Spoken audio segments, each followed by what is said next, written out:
শুরুতে যে ছবিটা আপনাদের সামনে রাখলাম ৭১-এর বাংলাদেশ। আর সে সময় মুক্তিযোদ্ধাদের হুঙ্কারটা একবার শুনেছেন, স্বাধীন করো বাংলাদেশ, স্বাধীন করো, জয় বাংলা স্লোগান তুলছেন তারা। এনারা কারা? এনারা মুক্তিযোদ্ধা। ৭১-এ বাংলাদেশের স্বাধীনতাতে যাদের অবদান অনস্বীকার্য, তার সঙ্গে সঙ্গে এই মুক্তিযোদ্ধাদের পরবর্তীকালে কি এসে দাঁড়ালো তাদের পরিস্থিতি, তা সত্যিই এখন চক্ষু চড়কগাছ করবার মতো। তার কারণ আগে যে ছবিটা আপনাদের সামনে রাখলাম আর এর পরে যে ছবিটা আপনাদের সামনে রাখবো, দুটোই আপনারা মেলাতে পারবেন না। দুটো ছবি একদম ভিন্ন আঙ্গিকে। একদিকে যখন মুক্তিযোদ্ধাদের আমরণ, তাদের এই লড়াই, অন্যদিকে সেই মুক্তিযোদ্ধাদের ওপর অত্যাচার, অপমান, অসম্মান কে করছেন? কারা করছেন ইউনূস বাহিনী। নমস্কার, আমি অঞ্জন, আপনারা দেখছেন ট্রাইব টিভি বাংলা। এখন ঠিক ঘড়ি কাটায় সন্ধ্যে 7টা। আজকের আলোচনার বিষয় বাংলাদেশে মুক্তিযোদ্ধাকে অসম্মান। আমি যে কথা বলেছিলাম, মুক্তিযোদ্ধার অসম্মান, অন্যদিকে মুক্তিযোদ্ধাদের হুঙ্কার। প্রথম ছবি দেখিয়েছি, এবার দ্বিতীয় ছবিটা আপনাদের সামনে রাখি, দেখুন একটু, দেখুন।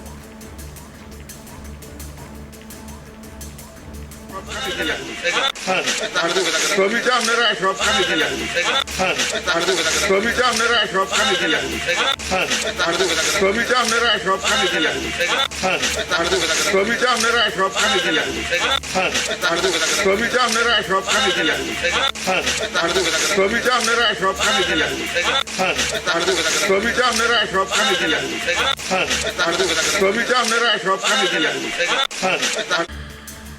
আপনাদের মধ্যে এই ছবিটা দেখার পরে ঠিক কী রিপারকেশন হচ্ছে আমি জানি না। যে দর্শকরা আমাকে প্রতিদিন দেখেন ট্রাইব টিভি বাংলার পর্দায় ঠিক সন্ধ্যে 7টায়, তাদের মধ্যে হয়তো একটু হলেও এই ভাব উদয়টা হয়েছে যে বাংলাদেশ নিয়ে আমরা টানা শো করে যাচ্ছি। তার কারণ বাংলাদেশের অন্তর্বর্তী কোনো বিষয়ে বা তাদের অন্তর্নিহিত কোনো বিষয়ে আমাদের প্রবেশ করার কোনো ইচ্ছে নেই। আমাদের শুধু মূল এজেন্ডা একটি জায়গাতেই, শান্তি, শান্তি, শান্তি। কিন্তু এখনও পর্যন্ত শান্তি পাচ্ছে না বাংলাদেশ। একের পর এক অশান্তি ছবি আপনাদের সামনে রাখতে বাধ্য হচ্ছি আমরা। একের পর এক তাদের উপর অত্যাচার হচ্ছে, সেই ছবি রাখতে বাধ্য হচ্ছি আমরা। তার কারণ যে ছবিটা পর বারংবার ধরা পড়ছে বাংলাদেশে, সে ছবি সত্যি সভ্য সমাজে তুলে ধরবার মতো নয়, কিন্তু মেসেজ দেওয়ার মতো। কেন আমরা বাংলাদেশ নিয়ে এত আলোচনা করছি জানেন? তার কারণ ইতিমধ্যেই আপনারা জানেন, শুধুমাত্র বাংলাদেশে যে আবহ তৈরি হয়েছে তার রেশ এপার বাংলাতেও পড়তে শুরু করেছে বিভিন্ন জায়গায়। যে ছবিগুলো সত্যি খুব ব্যথা দিচ্ছে। একের পর এক যে ছবি সামনে আসছে, বিশেষ করে আপনাদের সামনে আজ আগামী 1 ঘন্টায় এমন কিছু ছবি রাখবো, আগে থেকেই বলে রাখি আপনাদের খারাপ লাগতে পারে, তিক্ত হতে পারে সেই অভিজ্ঞতা, কিন্তু সত্যি ঘটনা। আমরা জানি না আদেও সেই ঘটনার কে ঘটাচ্ছে বা কারা ঘটাচ্ছে, আদেও এই ঘটনার নেপথ্যে কারা রয়েছে, কিন্তু ছবিগুলো অত্যন্ত সুস্পষ্ট। আমি যে ছবি নিয়ে কথা বলছি, আরও একটি ছবি আপনাদের সামনে রাখবো, তারপর আরও বিশদে আলোচনায় আসব, যেখানে স্পষ্ট দেখা যাচ্ছে কিছু কট্টরপন্থী মৌলবাদী, আমি তাদেরকে মৌলবাদী বলেই আখ্যায়িত করব, তারা সরাসরি একজন সনাতনী হিন্দুকে জোর করে ধর্মান্তরিতকরণ করবার চেষ্টা করছেন। দেখুন। মুসলমান হয়ে যায়, সবাই মুসলমান হয়ে যায়। কালে তুমি দাও দিন, কালে আমি করবো না। ও কালি যে anta wahai saniyalaka Muhammad Rasulullah. তো মুসলমান হয়ে যায়, সবাই মুসলমান হয়ে যায়। কালে তুমি দাও দিন, কালে আমি করবো না। ও কালি যে anta wahai saniyalaka Muhammad Rasulullah. তো মুসলমান হয়ে যায়, সবাই মুসলমান হয়ে যায়। কালে তুমি দাও দিন, কালে আমি করবো না। ও কালি যে anta wahai saniyalaka Muhammad Rasulullah. তো মুসলমান হয়ে যায়, সবাই মুসলমান হয়ে যায়। কালে তুমি দাও দিন, কালে আমি করবো না। ও কালি যে ছবিটা দেখতে পাচ্ছেন? এই ছবিটা এরপরেও কেউ হয়তো বলবেন বাংলাদেশের পক্ষ থেকে যে ছবি ফেক, এ ছবি এআই দিয়ে বানানো হয়েছে। শুনুন, এআই দিয়ে এতটা ডিটেলস বানানো হয়তো সম্ভব, কিন্তু পাশ থেকে যে কথাগুলো বলছে সেটাও এআই দিয়ে। একজন বলছেন মুসলমান হয়ে যা, মুসলমান হয়ে যা, বারবার করে বলছেন। শুধু তাই নয়, আপনারা ভালো করে ছবিটা খেয়াল করুন, দুটো পার্টে ভাগ করা রয়েছে এই ছবি। আপনারা দেখতে পাচ্ছেন মেনে নিতেই দড়ি খুলছেন কট্টরপন্থী। দেখুন, হাত বেঁধে তাকে তার ধর্মান্তরকরণ করা হচ্ছে। ধর্মান্তরকরণ করাবার পরে তাকে দড়িটা খুলে দেওয়া হচ্ছে হাত থেকে। এটা কেন? তার দোষ কি? তার পরিচয়, এটাই তার দোষ। সে হিন্দু, সে সনাতনী হিন্দু, কিংবা হতে পারে সেই কট্টরপন্থীদের ধর্মের নয়। তাই জন্যই কি তার উপর এই পৈশাচিক অত্যাচার? আপনাদের সামনে আরও কিছু ছবি রাখতে পারতাম, কিন্তু সেই ছবিগুলো এই ছবিরই অংশ, কিন্তু আমরা দেখাতে পারবো না, কারণ এতটাই ভায়োলেন্স আছে তার আগে। আমি তার ছোট্ট একটি ঝলক কথার মারফতে আপনাদের বোঝানোর চেষ্টা করব। এই যে ব্যক্তি যাকে দেখতে পাচ্ছেন পেছনে বসে রয়েছে, এই ভদ্রমহিলার পেছনে বসে রয়েছেন, এবং তার সামনে একজন ব্যক্তি যিনি এই কট্টরপন্থী, তিনি হাতটা খুলে দিচ্ছেন। এই ব্যক্তিটি এই মহিলার মাথার মধ্যে ছুরি ধরেছিলেন। কেন জানেন? তার কারণ এই মহিলা ইসলাম ধর্মের তাদের যে বাণী, সেই বাণীগুলো বলছিলেন না। তাকে জোর করা হচ্ছিল, কিন্তু তিনি বলছিলেন না। তার দোষ এখানেই। এরপরেও আপনারা কেউ কেউ বলতে পারেন বাংলাদেশ সম্বন্ধে আমরা অনেক অবমাননাকর বিষয়বস্তু তুলে ধরছি, কথা বলছি। আমরা কি তুলে ধরছি তার থেকেও বেশি গুরুত্বপূর্ণ আপনারা সেখানে কি করছেন। আমরা কি তুলে ধরছি তার থেকেও বেশি গুরুত্বপূর্ণ এই ভদ্রমহিলার সঙ্গে যে ঘটনাটি ঘটছে, কোথায় ছিলেন আপনারা? কেন এখনও পর্যন্ত আমরা জানি না তাদের ওপর কোনো স্টেপ নেওয়া হয়েছে কিনা। যদিও বা ইউনূস সরকারের দাবি এই সবটাই রাজনীতির অংশ নয়, ধর্মের অংশ নয়, কেউ কেউ এসব করবার চেষ্টা করছেন, জোর করে বাংলাদেশের শান্ত পরিবেশকে অশান্ত করবার চেষ্টা করছেন। এটা শান্ত পরিবেশ? আমি সরাসরি আসব প্যানেল ডিসকাশনে, কিন্তু তার আগে আজ আমাদের সঙ্গে একজন বিশিষ্ট গেস্ট জুড়ে গিয়েছেন। আর কিছুক্ষণের মধ্যে একজন বিশিষ্ট গেস্ট জুড়বেন। তার সম্বন্ধে একটি ছোট্ট বিষয় আপনাদের সামনে তুলে ধরবার চেষ্টা করব। যিনি জুড়বেন তিনি ডক্টর মনোরঞ্জন ঘোষাল, বীর মুক্তিযোদ্ধা। ঠিক শুনছেন, ডক্টর মনোরঞ্জন ঘোষাল, বীর মুক্তিযোদ্ধা, 21 পদকে ভূষিত। এই স্বনামধন্য ব্যক্তি বাংলাদেশ থেকে আমাদের সঙ্গে এক্সক্লুসিভলি ট্রাইব টিভি বাংলায় আর কিছুক্ষণের মধ্যেই জুড়বেন আপনাদের সামনে। তার সঙ্গে আমি কথা বলবো, ফেস টু ফেস তার সঙ্গে কথা বলবার চেষ্টা করব। ডক্টর মনোরঞ্জন ঘোষাল থাকবেন আমাদের সঙ্গে, বীর মুক্তিযোদ্ধা। এক মুক্তিযোদ্ধার ছবি আপনাদের সামনে রাখছি। মুক্তিযোদ্ধার ছবিটা আরও একবার বলব পিসিআরকে চালাতে। এই মুক্তিযোদ্ধার ছবিটা আরও একবার দেখুন। ইনিও একজন মুক্তিযোদ্ধা, বয়স আনুমানিক 70-72 বছর বয়স। সেই ব্যক্তিটিকে তার দোষ কি? তিনি আওয়ামী লীগের সমর্থক। ছবিটা একবার দেখুন এনার দোষটা কি?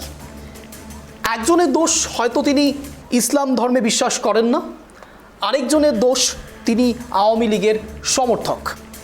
এই ব্যক্তিটি যিনি একজন মুক্তিযোদ্ধা, একজন ভদ্রলোক, তিনি যথেষ্ট বয়স্ক। তার গলায়, আমার বলতে খারাপ লাগছে কিন্তু এই বিষয়টি একেবারে স্পষ্ট, এতক্ষণ অবধি আপনারা দেখে ফেলেছেন ট্রাইব টিভি বাংলায় যারা নজর রেখেছেন। জুতোর মালা পরানো হয়েছে এই ব্যক্তিটিকে, এবং শুধু জুতোর মালা পরানোতেই শেষ নয়, এতেই তারা ক্ষান্ত হননি। তাকে সেই জায়গা থেকে, তার গ্রাম থেকে বেরিয়ে যাওয়ার কথাও বলা হয়েছে, হুমকি দেওয়া হয়েছে এই ভদ্রলোককে। এটাই সেই পার্থক্য, 71 আর 24-এর পার্থক্য। 71-এর বাংলাদেশ আর 24-এর বাংলাদেশের মধ্যে বিস্তর পার্থক্য তৈরি হয়েছে, যেখানে মুক্তিযোদ্ধাদের পর্যন্ত সম্মান দেওয়া হচ্ছে না, যারা তাদের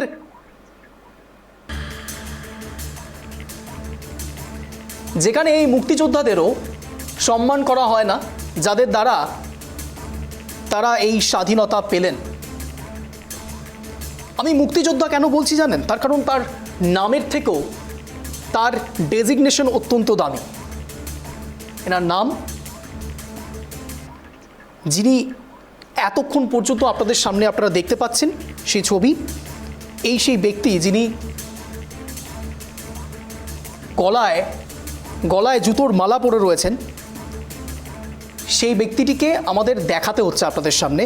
যেখানে আপনারা দেখছেন সেই ব্যক্তিটিকে এক প্রকার জোরপূর্বক গলায় জুতোর মালা পরানো হচ্ছে এবং তার সঙ্গে সঙ্গে তাকে এক প্রকার অত্যাচার করা হচ্ছে। একবার আমি অ্যাম্বিয়েন্সটা শোনাবো, অ্যাম্বিয়েন্সটা শুনুন। সবখানে দিয়ে আসবে। ছবিটা আপনারা সবখানে দিয়ে আসবে। ছবিটা আপনারা সবখানে দিয়ে আসবে। ছবিটা আপনারা সবখানে দিয়ে আসবে। ছবিটা আপনারা সবখানে দিয়ে আসবে। ছবিটা আপনারা সবখানে দিয়ে আসবে। ছবিটা আপনারা সবখানে দিয়ে আসবে। ছবিটা আপনারা সবখানে দিয়ে আসবে। ছবিটা আপনারা সবখানে দিয়ে আসবে। ছবিটা আপনারা সবখানে দিয়ে আসবে। ছবিটা আপনারা সবখানে দিয়ে আসবে। ছবিটা আপনারা সবখানে দিয়ে আসবে। ছবিটা আপনারা সবখানে দিয়ে আসবে। ছবিটা আপনারা সবখানে। যে জায়গার ছবি আপনাদের দেখালাম সেই গ্রামটির নাম 14 গ্রাম, কুমিল্লার 14 গ্রাম। আর যে ব্যক্তির ছবি আপনারা দেখতে পেলেন তার নাম আব্দুল হাই কানুকে। তিনি একজন মুক্তিযোদ্ধা। তার দোষ, তিনি আওয়ামী লীগের সমর্থক। এই কথাটি অনেকবার রিপিট করলাম, তার কারণ এই ব্যক্তিটিকে যেভাবে অবমাননা করা হয়েছে, অসম্মান করা হয়েছে, সত্যি কি তিনি সেটা ডিজার্ভ করেন? আমি সরাসরি আমাদের সঙ্গে যারা যারা জুড়ে গিয়েছেন তাদের সঙ্গে কথা বলবার চেষ্টা করব। আমাদের সঙ্গে ইতিমধ্যেই জুড়ে গিয়েছেন ডক্টর মনোরঞ্জন ঘোষাল, বীর মুক্তিযোদ্ধা, 21 পদকে ভূষিত, এবং তার সঙ্গে সঙ্গে আমাদের সঙ্গে জুড়ে গিয়েছেন মাননীয় সুপ্রিয় ঘোষ, বিজেপি সমর্থক, জুড়ে গিয়েছেন মাননীয় রতন বালা, কংগ্রেস সমর্থক, জুড়ে গিয়েছেন মাননীয় অনিন্দ সিনহা, তৃণমূল সমর্থক, জুড়ে গিয়েছেন মাননীয় সুকান্ত ঘোষ, রাজনৈতিক বিশ্লেষক, আমাদের সঙ্গে জুড়ে গিয়েছেন মাননীয় সৌমেন চক্রবর্তী, রাজনৈতিক বিশ্লেষক। আপনাদের সকলকে স্বাগত ট্রাইব টিভি বাংলায় সন্ধ্যে 7টার এই শোতে। আমি প্রথমেই মনোরঞ্জন বাবুর সঙ্গে কথা বলবো। মনোরঞ্জন বাবু, প্রথমেই তো আমাদের ভারতের পক্ষ থেকে নমস্কার। আমরা ভারত বাংলাদেশ আলাদা করে ভাবি না, আমরা মনে করি আমাদের সংস্কৃতি, আমাদের ভাষা শুধু বাংলাদেশের সঙ্গে মিল খায় না, আমাদের বন্ধনটাও অনেকটা দৃঢ়। কিন্তু যে বন্ধনে আজ আসছে, আপনি একজন মুক্তিযোদ্ধা, আপনার জন্য তো প্রথমেই স্যালুট। কিন্তু প্রশ্ন উঠছে, 71-এর বাংলাদেশ আর 24-এর বাংলাদেশ চিনতে পারছেন মনোরঞ্জন বাবু? ব্যাপার হচ্ছে যে মুক্তিযুদ্ধ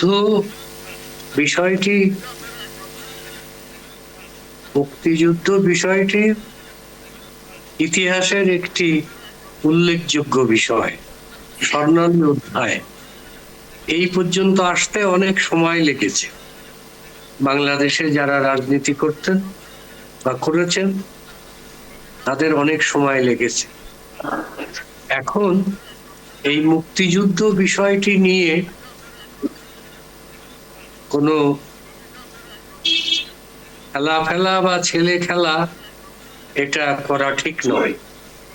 ব্যক্তিগতভাবে যদি কারোর সাথে কারোর কোনো মনোমালিন্য বা কোনো জিনিসের পার্থক্য থেকে থাকে, তাহলেও একজন মুক্তিযোদ্ধাকে অপমান করা এটা সঠিক নয়। এটি রাষ্ট্রেরও কাম্য নয়, রাষ্ট্রও চায় না, রাষ্ট্রও বলে না যে মুক্তিযোদ্ধাকে অপমান করতে হবে, রাষ্ট্র চায় না এটা। কারণ রাষ্ট্রের লেখা আছে মুক্তিযোদ্ধা সর্বকালের সর্বশ্রেষ্ঠ সন্তান। এখন বিক্ষিপ্তভাবে বিভিন্ন জায়গায় বিভিন্ন রকম ঘটনা ঘটছে, আমরা ইলেকট্রনিক মিডিয়ায় দেখছি। এখন এগুলো দুঃখজনক, না হওয়াটাই বাঞ্ছনীয়। আর মুক্তিযুদ্ধের একটা ইতিহাস, সেটা যদি ছোট করেও বলি, যেমন ভারতের কথা উঠছে, ভারতে 71 সালে আগরতলায়, আমি যদিও সেখানে যাইনি, আমি কলকাতায় গিয়েছিলাম মেঘালয় হয়ে। তো ভারতে তখন আগরতলায়, ত্রিপুরার রাজধানী আগরতলায় লোক সংখ্যা ছিল 15 লক্ষ বা 16 লক্ষ, এরকম, এর বেশি নয়। এবং তারা বাংলাদেশের শরণার্থী 18 লক্ষ লোককে জায়গা দিয়েছিল থাকা খাওয়ার জন্যে। এই যে একটা অপূর্ব বাঙালি হিসাবে অপূর্ব সহযোগিতা, সহমর্মিতা, সহানুভূতির সাথে দেখা, এটি অনন্য ইতিহাসের একটি অংশ মাত্র। এছাড়া আমরা যারা অন্যভাবে কলকাতায় গিয়েছিলাম, তখন কলকাতার এই মেট্রো রেল রাস্তা খোঁড়াখুড়ি হচ্ছে আর কি, বড় বড় খালের মতো। তো সেখানে গিয়েছি, সেখানে আমি ব্যক্তিগতভাবে আকাশবাণী কলকাতায় গান করেছি 9 মাস। তখন 3টে নজরুলের গান, নজরুল সঙ্গীত এবং 3টে আধুনিক গান ওই আকাশবাণী কলকাতার এনলিস্টেড গীতিকারদের লেখা। সেই গান করতে হতো মাসে, তার জন্য 105 রুপিস টাকা পাওয়া যেত। এবং এটি তখন অনেক আমাদের কাছে, কারণ আমরা সহায় সম্বলহীন, কপর্দকহীন। আমি যখন গিয়েছি তখন আমার 2 ভাই,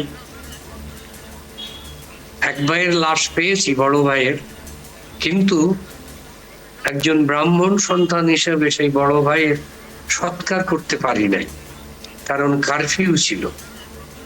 আর ছোট ভাইয়ের লাশ আমি এ জীবনে আর দেখতে পাইনি, আর পাওয়ারও তো সুযোগ নাই।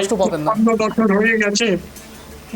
তো এখন সেই যুদ্ধে আমি 33 জন লাশের সাথে জজকোটের একটি গর্তে ছিলাম। সেখান থেকে উঠে বিভিন্ন জায়গায় ধরা পড়েছি, ছেড়ে দিয়েছে, আবার ধরা পড়েছি, ছেড়ে দিয়েছে, এরকম। এবং তখন সমস্যাটা ছিল আমার চুলটা বড়। বলে, তুম ইতনা বড়া বড়া বাল কিউ রাখা, তুম সালে গুন্ডা আর বদমাশ। তো যাই হোক, আমার সাথে শান্তি সুধা দাস বলে আমার এক বন্ধু ছিল, সে কাদেরিয়া টেক্সটাইল মিলের অ্যাকাউন্টস অফিসার। সে বলল যে ও গুন্ডা বদমাইশ কুছ নেই আজ, ও ফানকার আছে।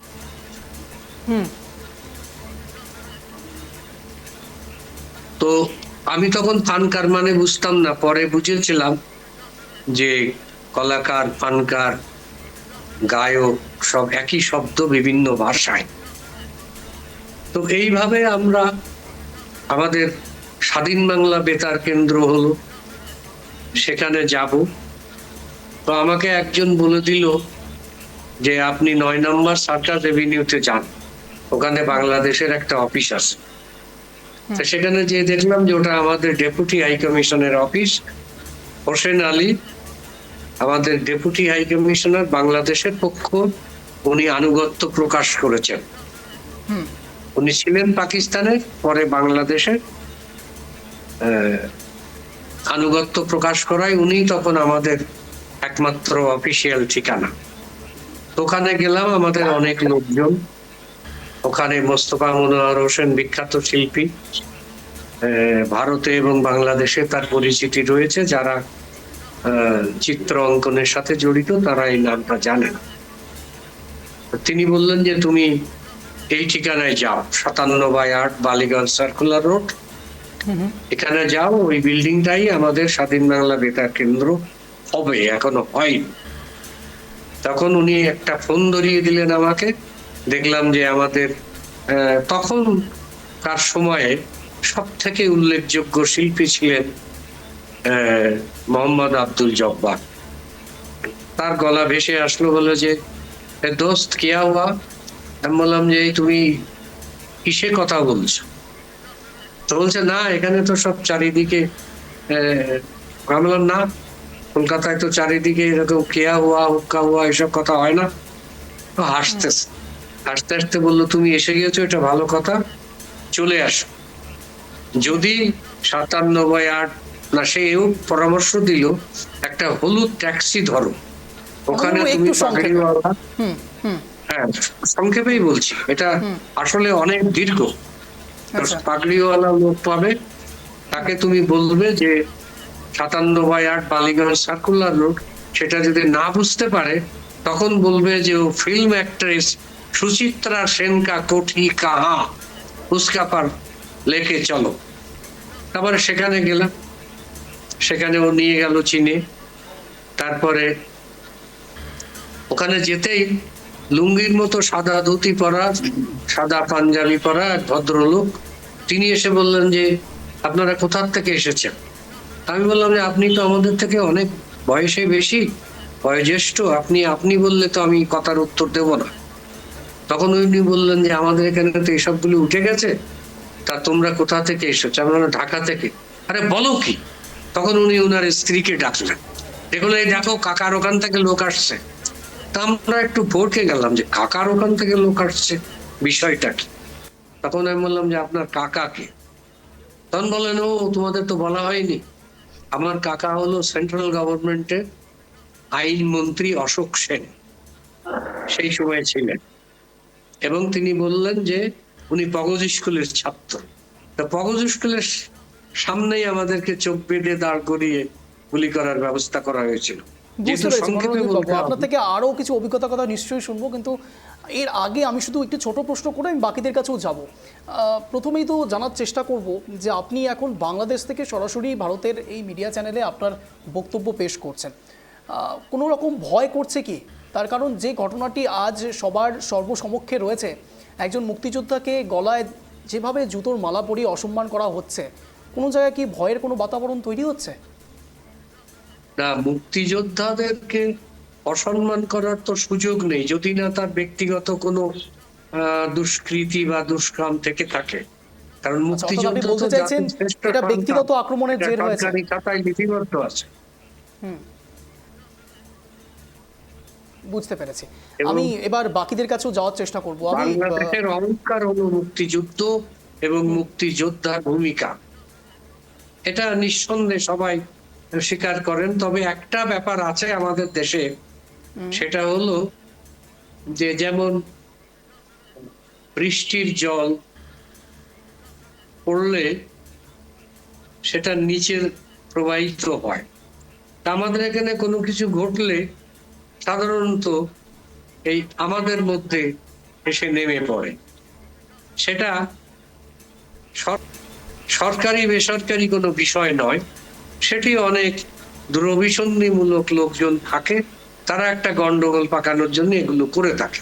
আমি সেটাই এটা জিজ্ঞেস করছি সবসময়। মনোরঞ্জন বাবু, আপনি এটা আপনি যে এখন যে হচ্ছে যে তা বিষয়টা নয়, নিয়ে কথা এটা- বলছেন মনোরঞ্জন বাবু, এটা কোনো রকম ভাবে কি 54 ভয় বছর করছে? এবং তারও এখন আপনি আগে যে থেকে বক্তব্যগুলো দেখছি পেশ এগুলো করছেন, ঘটছে। আপনার উপরও কোনো রকম প্রকোপ করতে পারে, এরকম কোনো ভয় করছে কি?